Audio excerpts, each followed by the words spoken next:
বাংলাদেশ জাতীয় দলের টি-টোয়েন্টি অধিনায়ক লিটন দাসের বিরুদ্ধে উঠেছে শৃঙ্খলা লঙ্ঘনের অভিযোগ। গতকাল রবিবার যে কারণে তাকে তলব করেছিল বাংলাদেশ ক্রিকেট বোর্ডের ডিসিপ্লিনারি কমিটি।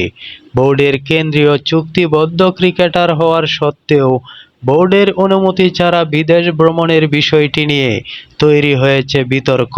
মূলত জিম্বাবুয়ে সফর থেকে ফেরার পর বিসিবিকে না জানিয়ে লিটনের চীন ভ্রমণের বিষয়টি ভালোভাবে নেয়নি দেশের ক্রিকেটের নিয়ন্ত্রক সংস্থা। কুচকির ইনজুরির পুনর্বাসনের জন্য আগামী 20 জুলাই লিটনের সিঙ্গাপুর যাওয়ার কথা রয়েছে। যে চোটের কারণে তিনি জিম্বাবুয়ে সফর থেকে নিজেকে সরিয়ে নিয়েছেন এবং লঙ্কা প্রিমিয়ার লিগেও অংশগ্রহণ করতে পারছেন না।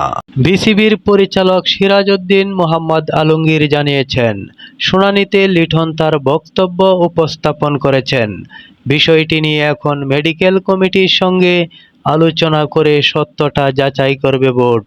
তবে প্রাথমিকভাবে লিটনের বক্তব্যে অংশগতি খুঁজে না পাওয়ায় কিছুটা নমনীয় বোর্ড। আলমগীরের ভাষ্যমতে, লিটনের দীর্ঘ ক্যারিয়ারে বড় কোনো শৃঙ্খলা ভঙ্গের রেকর্ড নেই। সম্ভবত লঙ্কা প্রিমিয়ার লিগ খেলতে না পারার হতাশা থেকেই এমনটা ঘটেছে। তবে এটিকে সেফ যোগাযোগের ঘাটতি হিসাবে দেখলেও চুক্তি শর্ত অনুযায়ী এটি একটি বিচ্যুতি।